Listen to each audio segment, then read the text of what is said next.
a little more from her, a little more juice, a little more.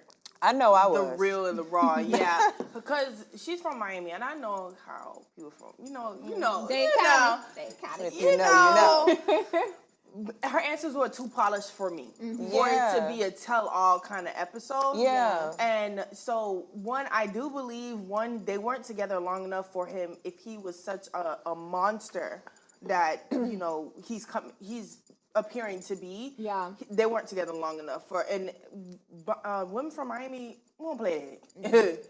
That's no brainer. We're not playing that. Yeah. So it would have took him a whole lot longer to kind of get to that point with her. And honestly, she might have just got lucky. Yeah. She might have got what she needed out of him and dodged a bullet. Yeah. Amen for her. He did definitely bring her career to a whole nother level. And she did say being with Diddy was on brand for her. Yeah, he absolutely elevated her. Yeah, for sure. Not only elevated her, but when it came to her because everybody said, why you didn't speak out, what's wrong with a woman, a strong black woman saying, I need to protect myself. Yeah. I need to protect my peace. Can I just touch on that for a second? I don't think that there's anything wrong with her, wanting to protect herself. Yeah. I do feel like when you invite people in, when you're of such status and you invite people into your relationship or what have you, situationship, and you're literally at his concerts with a poppy, billboard or whatever in your hands, and you're promoting it, then still stand beside him when everything hits the fan. No. No. No? Because, no. She got 2 babies. What happened to my man? No, she has got two mouths to feed. She has 2 children that are not his. So, they were not together long enough for her to be like, oh, all of this bad, and it's not even no traffic ticket. Right. This is human and sex trafficking. Yeah, and you did this, like she said, I wasn't even there. Yeah. Right. So, I can't even tell you. But how we know she wasn't there? Anybody could get up on a podcast that's their own podcast and write their own book at any moment in their life and change the narrative of people's thinking. Because like we just said, she didn't really say a lot. She said a lot, but she didn't really say a lot. Yeah, that's very true. Carisha, a.k.a. Young Miami, we'll never know, whether she's telling the truth, whether she's not, whether she was there, whether we can only go off of, what she's saying, and I thought it was pretty genuine. That's with everybody, that's with everyone. And I'm not surprised at the polished, responses that she had. Because at the end of the day, with allegations as big as that, the FBI was up in his stuff. I almost said the S word, sorry. Was up in his stuff. The FBI, I'm pretty sure she's on one. Raided his home. I'm pretty sure she ran all of her answers or responses through her PR, and things like that. And on top of that, she has kids, she has herself, she's built her career from nothing, she comes from nothing. So I'm not surprised. And on top, honestly, Diddy strikes me as the man who would be like, I get it. You know what I mean? 100%. Just go. 100%. Yeah. He helped her build that career, and she said it. They worked together. The kind of relationship they had, they ended up falling in love. Yeah. This wasn't their relationship was exactly what everybody talks about. Is this a social media relationship? She said it. Yeah. It was this was for looks. This was for looks. This was a business. This was a transactional thing. This wasn't love. We happened to fall in love later down the line, which is wonderful and beautiful. But at the end of the day, she's like, okay, I like you, I love you, which is new. But hey, you got a lot going on. You got a whole lot going on, but and I really truly feel like Diddy probably was like, bro, don't even worry about it. And honestly, as polished as she was, and I know she didn't really dive too much into the tea, she's also a businesswoman at the end of the day, you know? And this is the first episode of season 2 of Carisha Please. I think she's let me give you guys this little appetizer. You know what I mean? So you come back for more. Right, exactly. Yeah. And I think in the next episode, she'll start, saying a little bit more. For sure. Because you saw on YouTube, and I was telling you, sometimes, when things happen, you're like, oh, why you did that? But, right. But I can respect the hustle. I got to respect the hustle because every time she was about to say something juicy, and she touched on every topic that everybody wanted to hear. She touched on it. She Yeah. didn't go into it. Yeah. She touched on every single topic in that little old 30 minutes she had.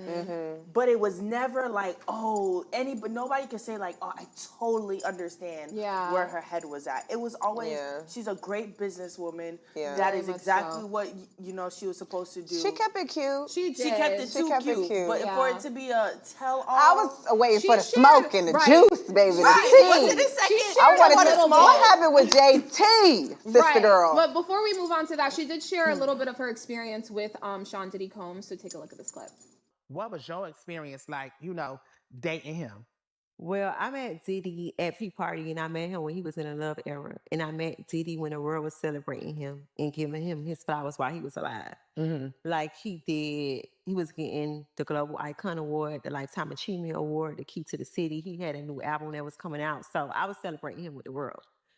And I just feel like, why am I being crucified, or why am I being separated? I think there's this weird dynamic that people want some woman to have when they come up from being with someone, you know what I mean? And then that relationship ends because that person's name gets dragged through the mud. They kind of almost want you to give up everything that you've earned from that relationship too a little bit, you know? Especially people who have been even in abusive relationships and they're like, okay, but you still kept the car, you still kept the house. Heck yeah! No. Like, you know what I mean? I think they target black women when they want to do that. Oh, yeah. Black women don't deserve nothing in the people's eyes. So they expect, if they end up being with a man, they probably been with that man probably 2 weeks, 2 days. They want her to go gun-ho, he go to jail, she must be a prison wife. But when a white woman goes through something and they're a stay-at-home mom and they get this big house and this big car. She deserved it. She deserves half of everything and more. Okay, but it's not the same thing when a black woman goes through it. Oh, if her husband goes to jail or if he goes through something legally, you need to ride it out. That's your man. That's your man. That's not what's fair. wrong with walking away but keeping, you know, everything that you've earned from that relationship? And I'm all for should. And honestly, when you get into a relationship, you should be getting into a relationship with somebody that can elevate you, not someone that can like bring you lower. You know what I mean? You should be getting into a relationship where you can learn something from someone, where, you know, you can profit in whatever way, whether it be emotionally, mentally, even monetarily, you know what I mean? So I think most people were really just expecting Carisha to just like say the truth, like say what you actually witnessed, like say like what you actually went through, because like also she had Santana, her best friend, you know, who knows probably everything that happened behind closed doors and in the public, you know, like because she said like she was always grateful for him to be a shoulder that, you know, she could lean on and things like that. So I feel like personally, like with her speaking out, like if she did actually do a tell-all, she would get herself into big trouble. Yeah, I absolutely agree. Yeah, like she would risk losing everything that she worked so hard for. So I do feel like that's also why she kept her answers so clean cut. Like I said, I feel like she gave you just enough for you to come back and wait for her to say, to touch on those topics again. And we never know. And because all of these cases are still very much so open, you know what I mean? Yeah. Like the FBI are still gathering, you know, evidence to build this big case. Yeah. So and if it comes out that she was ever even a part of any of those, anything that had to go through the courts. Right. You know, I'm pretty sure that's the last thing she wants right now, especially because like a lot of her fans have turned their backs on her, her family, her friends. But she started to say something. Yeah. Yeah. So. And this is also like you said, like this is the first episode to Carisha Please part 2, season 2 or whatever. So yeah, I'm not gonna lie, I thought Revolt had due to all of the allegations, because this was a Diddy show. Yeah. They canceled her. I thought they would have. I thought so too. Yeah. Wow. That would suck, honestly. Yeah, but because she had nothing. It was her connection. Yeah, it was her connection to him, and he gave her that show. Well, I'm looking forward to Carisha Please season 2 for sure. You guys, we have to take a short break. Don't go anywhere. You're watching POV.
Welcome back. And if you're just now tuning in, you're watching POV. So let's touch on a topic that's definitely worth bringing some awareness to. Let's talk about racism in 2024.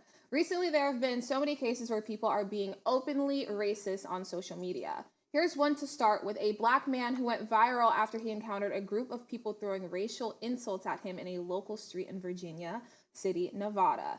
3 arrests were made following the racist incident. Take a look at this clip. A tree at to hang people at? Where is that? Where is the hanging tree at? In your backyard. Gentlemen, can I please? No, no, no. He just said there's a hanging tree down there to hang people like me. That's racist. That is. That is racist. Y'all go take his back and he's being racist? Right, well, this is humanism. I'm doing a job and I did not disrespect you, not once. Oh, man. Come on. Get out of here. Where a tree at to hang people at? Where is that?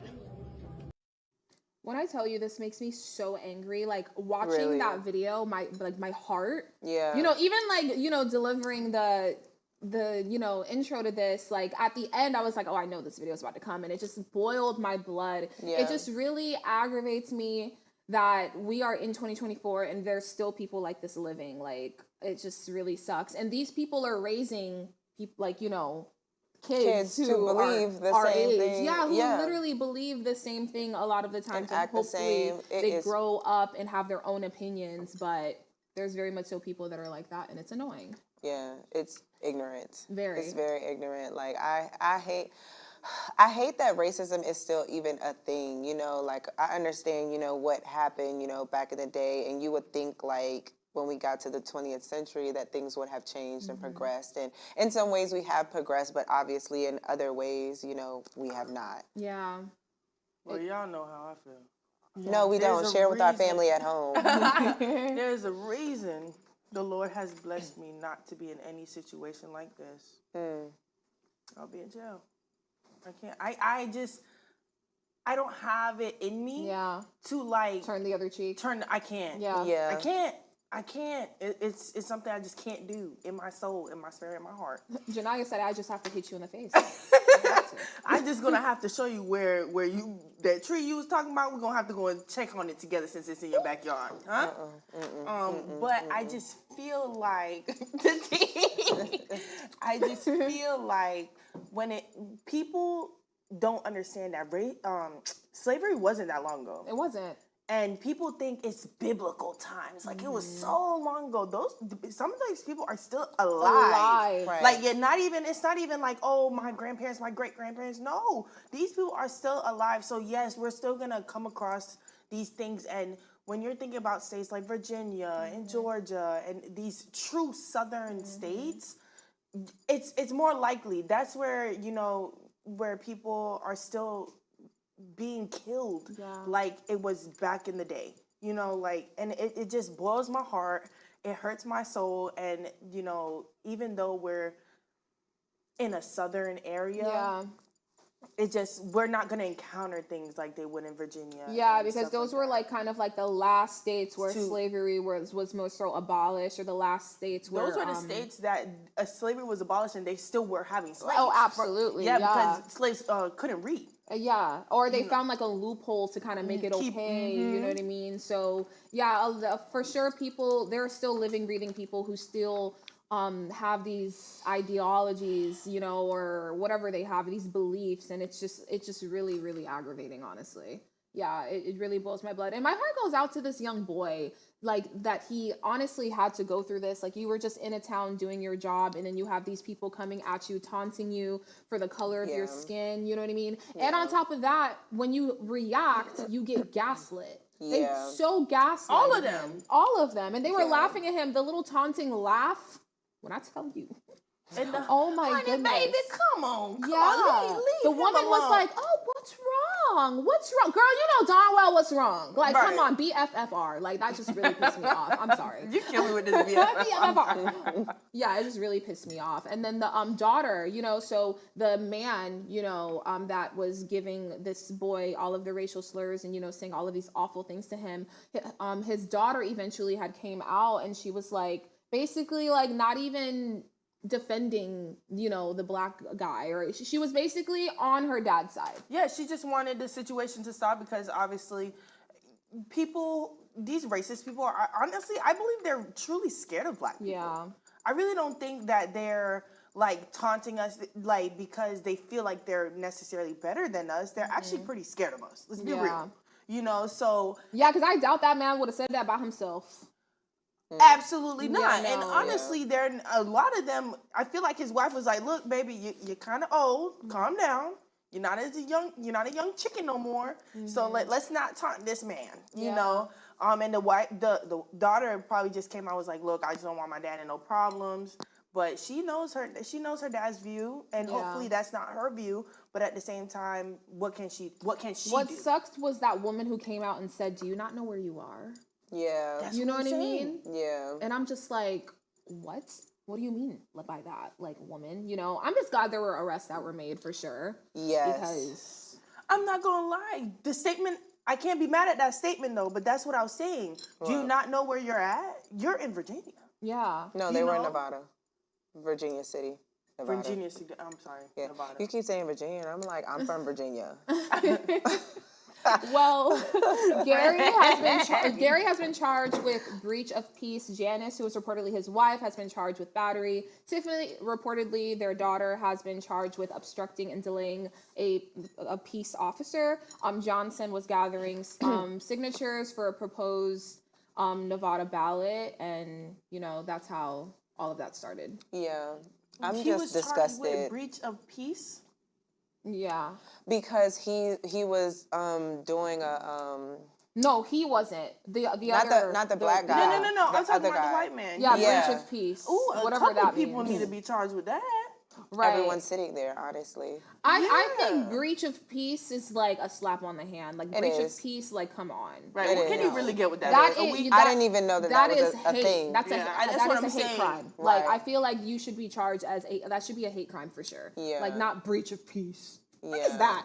I feel like they only, honestly, I feel like they only really got charged because this video went viral. Mm-hmm. Like, I feel like this happens probably every day or every other day in Nevada, in that area specifically, you know, to black people. And I feel like had this video not stretched as far as it did, there wouldn't have been no consequences. There wouldn't have been no charges pressed. It would have just been like, all right, man, get out of here. And the black man probably would have walked off had it never been recorded in the first place. And that's why you kind of feel like everything needs to be recorded now. Oh, absolutely. Yeah. For proof. Unfortunately, like in the world that we live in, like if there's no proof, it never happened. And people can run off that. Absolutely. And especially if you're in a sundown town, which this town kind of seems like that. Yeah. Everybody's going to cover, you know, the butts. Each other. Exactly. Yeah. Everybody's going to be like, oh, I didn't see anything. Like, what do you mean? That's you interesting. What is a sundown town? So a sundown town, this definition is pretty, you know, but a sundown town basically is like a town that still has like the racist, you know, ideologies, and like after sundown, typically like if you're a black person that's you're walking around, like there will be these like super racist like white people that will come and take you and hang you or do awful things to you. Yeah. So that's what a sundown town is. Now, for sure, look that up, you know, but we do have another example of, you know, a racist encounter. Take a look at this clip. Oh yeah, you are on Kessos. Who knows what the heck you doing? You right. Kessos, You right. nigger. You right. You Negro. You right. You are a Negro. Look at you. Coming from You both right. people, us You niggers. right. Look at you. You right. Go get your ass and get yourself a job. You get out of the boat, you ugly slave. Talking about you talking about a prostitute, You bitch. are a slave. Like, what is wrong with people? A prostitute is really Not her saying, like, go get a job, crazy. and she's, like, a whole medical professional. Like, I'm confused. And I'm not gonna hold you. She looked pretty close to black to me too. Yeah, she's a literal nurse practitioner, and she was telling her... That's crazy. And you know what? I'm so sorry to say this because I hate taking food off people's plate, but I hope she lose her job. Yeah. Oh, she probably did, most definitely. Yeah, I hope she lose her job, and I hope she lose her license. Because you don't have no business working with people when you act like that, because when you work with people or you work with customer service or anything of that nature, you need to be open to everything and everyone, no matter your skin tone, no matter your race, no matter nothing. You need to be open because you are literally there to provide a service. Yeah. That's it. You're not there to judge anybody for anything. You can't. But I feel like that is part of she's a person that you kind of fear to come across when you're a woman, or any, because she's in family medicine. A black family goes in. So family medicine would have hit her right in her neck? Yeah. Yeah. Yeah. We a little valid. But no, like you go to there, and because you're colored, you're fearful that you're not gonna get the best treatment. Is colored. Are we missing the point that she was not white? Yeah. She on paper would be considered a colored woman. Yeah. So for her to be coming at another woman like that is outlandish. Like, are you okay? Yeah. Are you cool? Is everything delusion. All right with you? Like, because that was crazy. I've never seen that video before today. I just don't see what skin color has to do with anything. Like, if someone makes helping you somebody. upset, like, why are you calling them racial slurs? Like, you know, I just so don't ugly. get that. It is just so ugly. If you're gonna like attack someone, attack their character. Come to the parking lot. Right. Attack what they're doing. Attack their character. You don't have to attack like what they are, who they are. I just think that's so like ugly and nasty. You know what? I hope she don't got kids too. Yeah, I hope she don't have kids that like, because the internet is so open and so free. I really hope she don't have a little girl that will watch her mother do that to another woman. Yeah. It be those. Yeah, it really does, honestly. Well, I don't know. This just really sucks. My heart honestly goes out to anyone who was involved and anyone who has ever experienced racism. Because it honestly isn't fun. I really hope like the world can just become one place where we can all just be happy. And like, you know. And your beautiful bubble world. Yes. I just love that for you. The world would be so beautiful if we could all. It'd be so much better, honestly. Yeah, it would be so much better. I just want to live in Miriam's world. We do. You guys, we are running out of time. Catch us back here on Monday here at AFROTV. Bye.